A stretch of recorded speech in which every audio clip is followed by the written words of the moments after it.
Hello, good evening everybody. It's a mix of emotions.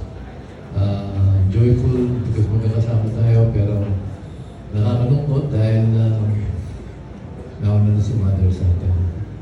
Anyway, I just would like to share few moments that, not really a few, I had many moments with Mother. Sa totoo lang, ang career ko po, a big part of my career was due to the help and the support of Mother Lily. Si Mother kasi is as a producer, for other people who may not know, she's a cut above the rest as a producer kasi hindi lang siya producer na gumagawa ng pelikula. Si Mother kasi, Mother is a fan. Mother is a fan of Philippine cinema. Kanya siya, nung gumawa siya ng production ng kagaya ng Regal, it was not only for making movies or for the financial gain, but it was more for sharing the entertainment.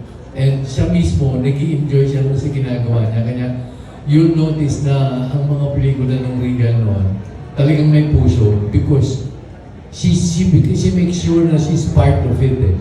It's not only business for her, it's something that she loves doing. And maraming beses na pagka kinukuha ko ni Mother, nagkakaroon kami ng chance mag-usap. And lagi ko sinasabihan niya noon.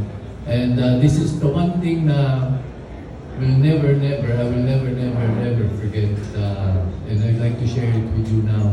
Kasi siya nung araw, siya yung nagsabi sa akin, lalo na nung nagpamilya na ako. Sabi niya, ikaw, Tirso, matutong mag-iipon. Para sa family mo, you should take care of yourself and take care of your family. Sabi ko, nag-uusap kami. Tapos nabanggit ko sa kanya, sabi ko, Mother, ako nga, gusto mong makabili ng isang maliit na bahay para sa amin, para sa family ko. Sabi niya, hindi, sige, gusto mo tulungan kita. And siya mismo nag-offer na tutulungan niya ako. And it was really a big thing for me dahil, it's not a joke to go out and just buy a house. I mean, it costs a lot of money. Anyway, siya yung gano'n. And she was the one who was always pushing me. Kahit na pagka may mga affairs na, alam niya, mag-birthday ako, sinasabi niya lagi, dito ko raw. Sabi niya, dito mo na gawin. Sabi niya, maghahanap ko pa ng ibang lugar. Dito mo na gawin. Ako na akong papahanda. Wala ka nang iintindihin. Mag-invite kami ng mga kaibigan mo, mga kasama natin. And always, kung magkikita kami, she was more concerned about me. Not only me, but my family. Kahit yung mga anak ko. And actually, makita niya sa closeness, isa ko sa mga anak ko, si Bodhi, inaanak ni Mother. Kanya magkumari kami.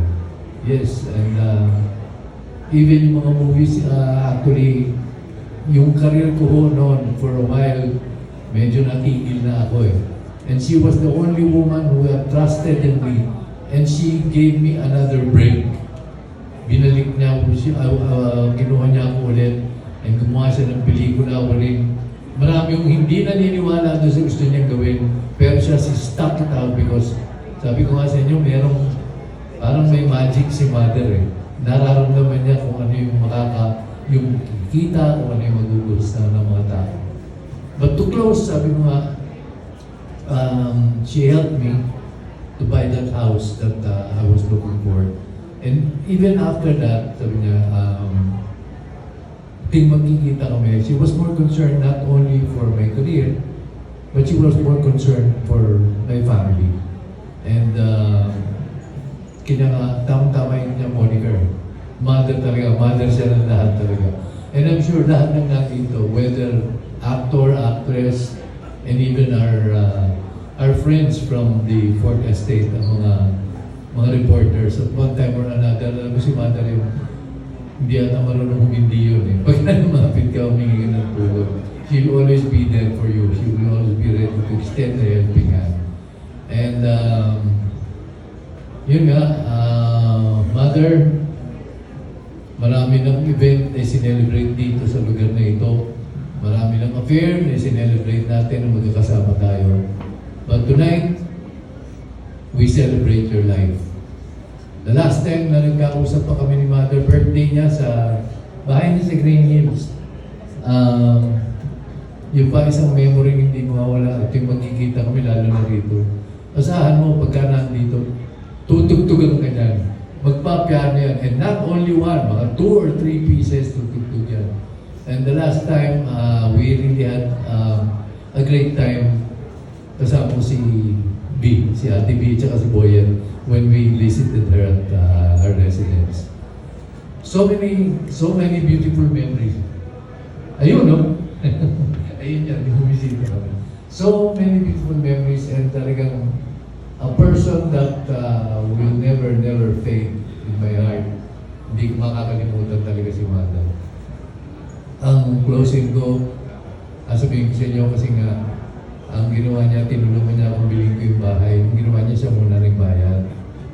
Sabi ko, sige Mother, mabayaran ko na lang sa iyo sa pelikula by working. After a couple of years, sabi niya, tinawagan niya ako, punta ka rito, kunin mo na yung bahay mo.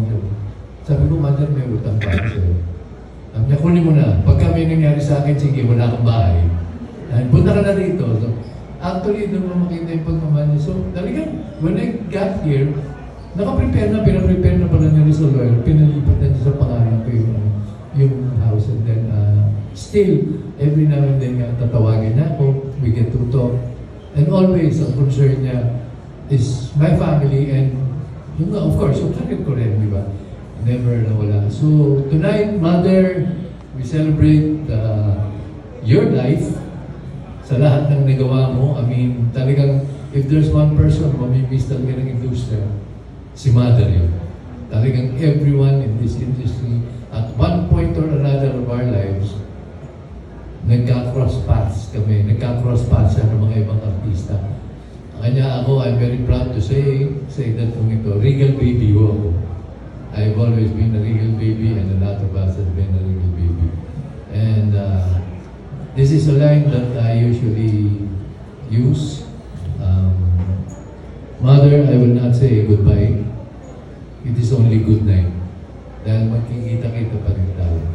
Again, Mother, thank you for everything, for your love, for your concern, for your support, and how I wish talaga na sana nag-extend ka pa ng konti. But then again, I know now that you are in the arms of our Lord and your Father. So, Mother, thank you na lang. Maraming salamat and I will never, ever forget you. Thank you. Maraming salamat po. Ngayon po ay makakarinig tayo ng isang mensahe.